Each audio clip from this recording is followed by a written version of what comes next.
dar išsifiltruoti, spauskite filtras ir va čia va, kur yra registracijos numeris, įsivesti va tokį savo projekto kodą. Jisai yra ir sutartyse pas jūs nurodytas, būtent kur prasideda 42VS. Įsivedus tą kodą, paspaudę filtruoti, jums turėtų atsirasti. Ir jeigu va čia va niekur nerandate savo projekto, tuomet turėtumėte daryti ekrano nuotrauką ir kreiptis tuo elektroniniu paštu info@nma.lt, kad jūs neturite prieigos prie ataskaitos ir tuomet su jais jau reikėtų aiškintis. Jeigu matote, viskas tvarkoj, turi būti rodiklytė veiksmai. Einame į pateikti dokumentai. Kadangi aš jau čia buvau pradėjus pildyti, tai man gal šiek tiek kitaip rodo. Jums turėtų irgi rodyti arba dokumento pildymas, arba tiesiog pradėti pildyti, tai ir spaudžiate dokumento pildymas.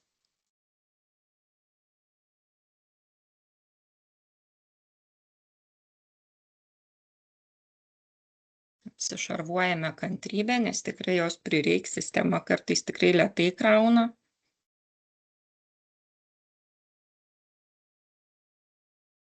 Ir matote savo projekto duomenis. Čia jau viskas yra suvesta, atsiskaitimo laikotarpis yra už 25 metus, čia nieko keisti nereikia, duomenis visus pasitikrinate, čia taip pat jeigu konsultantų atsakingų kitų asmenų neturite, visą laiką praeidami į kitą puslapį paspauskite išsaugoti, nes tikrai būna, kad sistema užstringa, neleidžia kartais pateikti, tai tiesiog, kad jau nereiktų jums iš naujo pildyti, kad kažkiek tai išliktų to, ką užpildote, tai visuomet paspauskite išsaugoti ir tuomet tik tai kitas žingsnis. Na ir žiūrime, ko klausia, tiesiog skaitome ir atsakinėjame į klausimus, tai apie apdraustą informacija apie apdraustas už paramos lėšus įsigytas investicijas. Jeigu pas jūs buvo įsigytos kažkokios investicijos, kurias jūs draudžiate, tai tuomet atsakote taip ir čia išvardintos yra investicijos, kas buvo projekte. Tai jeigu yra kažkas, tai kas buvo drausta, tai tiesiog ir žymite, kad vienas daiktas galbūt draudžiamas, kitas galbūt yra atsisakymai nedraudžiamas, tai kas draudžiamas sužymite, kas nedraudžiama taip pat ir pridedate draudimo liudijimo poliusus. Jeigu... Taip, Olga, klausau. Noriu iš karto paklausti, o forma tokia pati, kai buvo tada praeitų metų, užpraeitų ten tų visų, ar nepasikeitusi? Realiai forma yra, kaip ten buvo popierinė forma, čia yra interaktyvi. Klausimai realiai tie patys. Taip, klausimai realiai yra tie patys. Tiesiog jų pateikimas šiek tiek kitoks, bet klausimai tie patys. Tai taip, jeigu įsigyjamo turto nėra, spaudžiate ne ir jums visą tai dingsta. Toliau, jeigu buvo skolintas į lėšų kažkokių, tai čia nekalbama apie paramos lėšas, čia iš jūsų nuosavo indėlio, jeigu dar buvot pasiskolinę lėšų, tuomet spaudžiate taip, jeigu skolintų lėšų nebuvo, tuomet ne. Ekonominio gyvybingumo rodikliai, tai čia verslo projektam. Jeigu esate įsipareigoję, irgi sutartyje žiūrėkite, arba jeigu ką, kreipkitės į mus, patikslinsim, kokie jums yra numatyti tie rodikliai. Jeigu esate įsipareigoję, tarkim, pasiekti grynąją pelningumą, tuomet spaudžiate taip ir čia jums patogiai iššoka lentelė, kur iš finansinių ataskaitų susivedat grynasis pelnas, pardavimo pajamos, dotacijos ir jums tą procentą grynojo pelningumo paskaičiuoja. Jeigu nesate nusimatę tokių rodiklių, tuomet ne ir viskas einame toliau. Čia, kadangi buvo minkštas projektas, tai čia nėra visų šitų finansinių rodiklių. Ir taip su visais paskolų padengimo skolos tiesiog žiūrime sutartyje, kas yra numatyta ir tuomet pasižymime. Toliau pasiekti priežiūros rodikliai, tai taip pat čia yra nurodyta, koks yra jūsų priežiūros rodiklis ir kokia buvo prognozė paraiškoje, tai pasirašome, kas yra pasiekta šiuo laikotarpiu ir vėl būtinai išsaugoti ir kitas žingsnis. Tik visą laiką sakau, užsiakcentuokite, kad išsisaugotumėte, nes tikrai būna, kad jau visą užpildai ataskaitą ir reikia pateikti ir spaudi pateikti, o sistema staiga sustoja ir rašo, kad neįmanoma pateikti dėl kažkokių priežasčių. Tai tiesiog, kad būtų išsaugota ir bandykite tada vėliau vėl Dabar bendrieji klausimai, aš tik pasitikrinu. Matote, su bendraisiais klausimais kol kas čia yra problema. Realiai jie yra 68, bet vakar pastebėjau, kad nuo 69 vėl visi tie patys klausimai kartojasi. Tai šią problemą mes perdavėm į NMA, kad nereikėtų dvigubai pildyti tų pačių vis klausimų, tai jie šitą tikrai turi sutvarkyti. Tai neišsigąskite tų 136 klausimų, nes realiai yra jų perpus mažiau, 68. Tiesiog kažkas tai yra iš jų pusės suklysta, kad nuo 69 klausimų vėl visi tie klausimai kartojasi. Taip, ir toliau bendrieji yra pasirinkimo galimybės. Svarbiausia yra skaityti. Taikoma teikiant galutinę ataskaitą. Jeigu jūs teikiat ne galutinę ataskaitą, tai yra metinė jūsų ataskaita, kai jūs jau esate įgyvendinę projektą, jau pateikę galutinę ir teikiate metinę tą priežiūros laikotarpį. Tai jeigu taikoma teikiant galutinę, tai jums šis klausimas yra neaktualus ir spaudžiate NA. Toliau vėl, ar visi projekte numatyti pakeitimai suderinti su NMA? Šiuo metu tai irgi nėra aktualu, nes jūs teikiate metinę ataskaitą, ne galutinę. Ir va taip visur tiesiog skaitome ir atsakinėjama, kur yra įrašyti laisvas tekstas, tai vėlgi atrašote tekstu tiesiog, kas buvo įgyventi, na tiesiog atsakinėti klausimą, ar ne? Toliau, pavyzdžiui, šituo atveju čia yra minkštos projektas, bet jam yra taikoma kontrolė dėl to, kad jie yra įsigiję ilgalaikį turtą stendą. Tačiau vykdomos kažkokios remiamos veiklos jie neturi ekonominio kažkokio, tai nevykdo ekonominės veiklos. Todėl čia irgi reikėtų rašyti neaktualu, nes ne visur yra tas pasirinkimas. Kaip va čia kad ar ne, taip, ne arba neaktualu, tiesiog kitur reikia kažką įrašyti. Dar vienas niuansas, visi yra privalomi klausimai, tai tiesiog kur jums ir daugybė yra tikrai neaktualių pagal jūsų projektą. Tai tiesiog kur jums neaktualu, tai ten ir įrašykite tą žodelį neaktualu, nes kitaip neleis eiti į kitą puslapį, jeigu bus neužpildyta. Na ir čia vėl nurodyti, į ką investuota. Aš tiesiog, kad būtų greičiau, tai nepildysiu, nerašysiu visos ataskaitos, kaip priklauso. Dar vienas toksai kaip sakau, nežinau, žodžių žaismas, ar ne? Ar nepasikeitė jūsų registracijos vieta? Visur realiai turėtų būti atsakymai taip, nes kai šnekamoji kalboj mes šnekam, ar nepasikeitė, tai sakytume nepasikeitė, bet ataskaitoje mes atsakome į ar nepasikeitė, taip, nepasikeitė. Ar nesate, pavyzdžiui, ar jums nėra iškelta byla? Taip, mums nėra iškelta byla. Ta prasme, kad atsakymas turėtų būti taip. Ar supratote, ar ne? Jeigu nesuprantate, kažką neaiškiai sakau, tai tikrai kelkit rankas, rašykite į komentarus, aiškinkime viską iš karto, gerai? Tai aš greituoju būdu tada prabėgu tos klausimus. Tiesiog dabar tai bet ką sužymiu, kad tiesiog galėtume įeiti į kitą puslapį, nes kitaip nepraleis.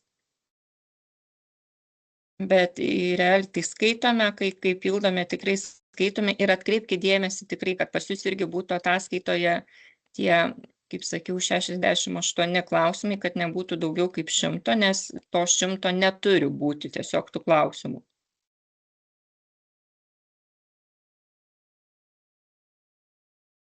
Ir ne, vėl specialieji klausimai, tai čia ne visiems yra jie aktualūs, pavyzdžiui, kiek sukūrėt naujų darbo vietų, jūs gal naujų darbo vietų nekūrėte, ar ne? Tai tiesiog įrašykite, neaktualu.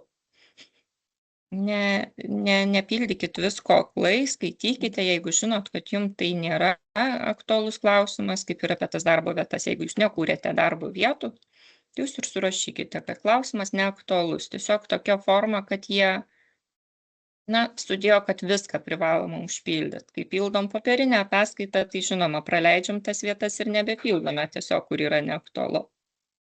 O čia, kaip jau gaunasi, kad tenka viską supildyti. Gerai, mes bandysim galiais praeiti, nes čia užtruks laiko. Vėlgi spaudžiame išsaugoti ir kitas žingsnis. Aha, ir niekur neleidžia eiti, nes neužpildyta.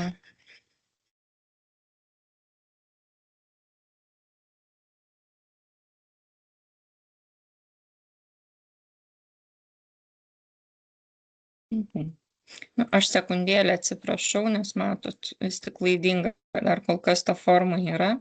Bet kaip ir minėjau, mes apie tai pranešėm, žadėjo per kelias dienas sutvarkyti. Nes vėl matot, vėl 81 ir vėl tie patys klausimai, kurie jau yra buvę. Tai dar šiek tiek ir neskubėkite pildyti tos ataskaitos. Pasitikrinkite, kad būtų 68 klausimai maždaug.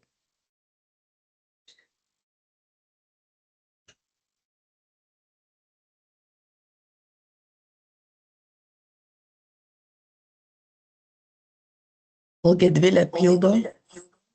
Išjunk ir garsą. Aha, mes jau vienam kabinete sėdim, tai mūsų gali būti aidas.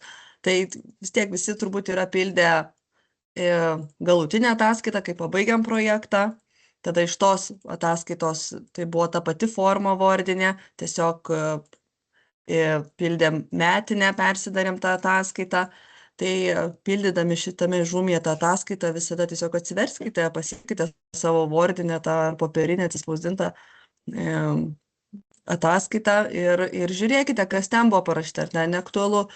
Kai kuriais atvejais, kaip Gedvilė minėjo, klausimų čia bus galbūt ir kitokių daugiau, nes šitos formos jos yra tokios universalios, pritaikytos viskam. Bet pradžiai, kaip jums ką pradėti, tai jums tiesiog reikia prisijungti prie žūmės pirmą kartą ir pažiūrėti, ar matote savo įstaigą. Jeigu nesat siuntę jokių įgaliojimų, tai savo įstaigos nematysite.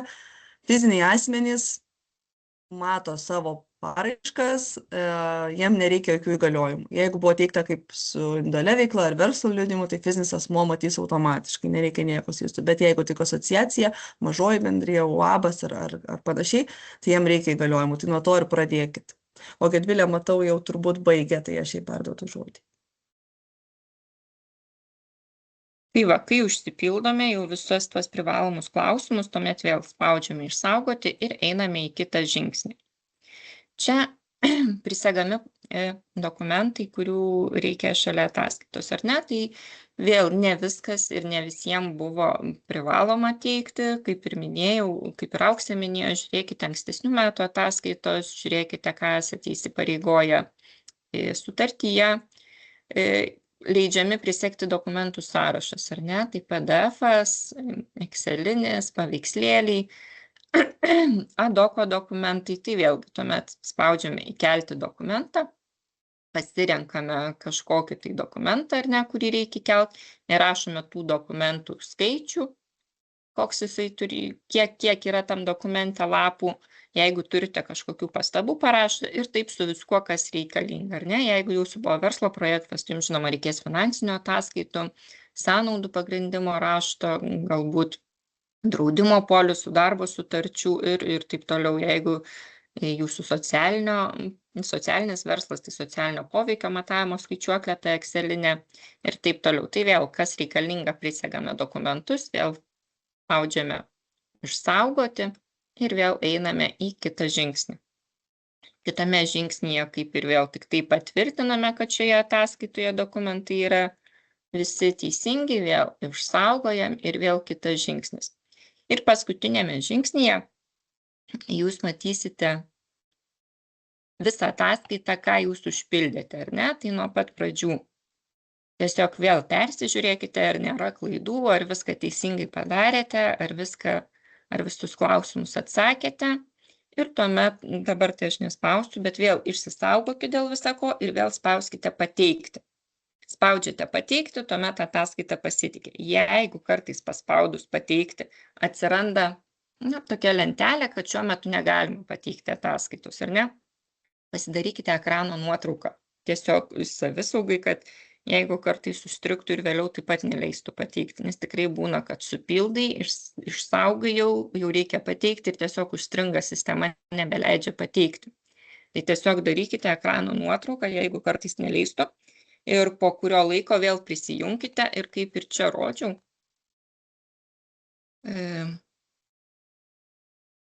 Jūs tai išsisaugokit būtinai. Kai prisijungiate vėl, tarkim, jeigu jums neleido pateikti. Jeigu pateikė, tai va šitoj va vietoje atsiranda pateikta.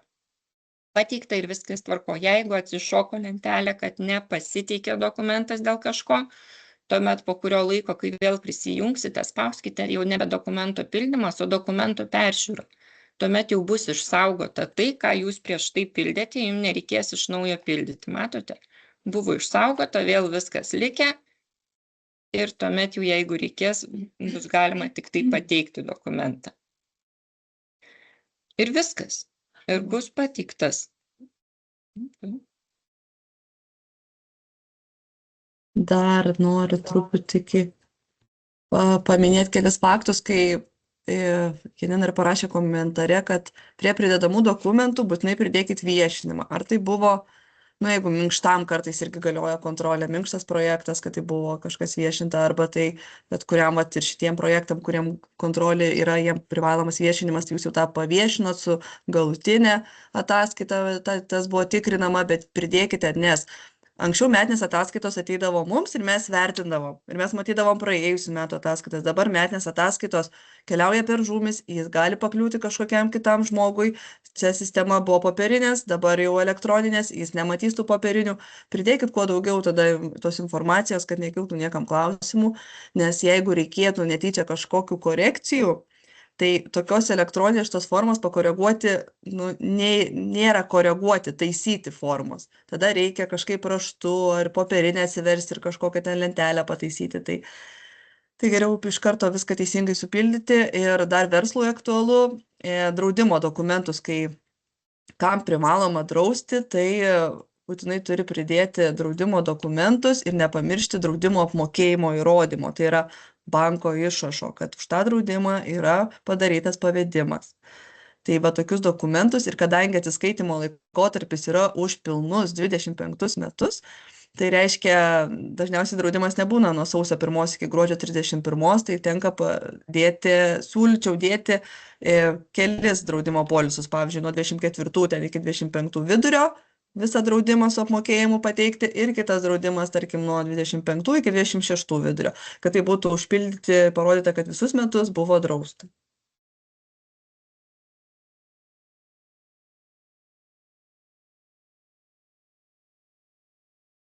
Tai ar būtų klausimų dar kažkokių? Jeigu kol kas klausimų neturite, tai mes tikrai nepaliksim jūsų šioje bėdoje, kreipkite, skambykit, rašykit, pasiskambinkit, susitarsim laiką, užeikit, kada padėsim užpildyti tą ataskaitą, ko konsultuosim, ko ten trūksta, ko reikia. Tikrai esant reikalui kreipkitės, tik svarbiausia, nepamirškite įgaliojimo susitvarkyti ir neatidėkite labai tolimam laikui, nes iki gegužės 1 dienos turi būti šios ataskaitos pateiktos.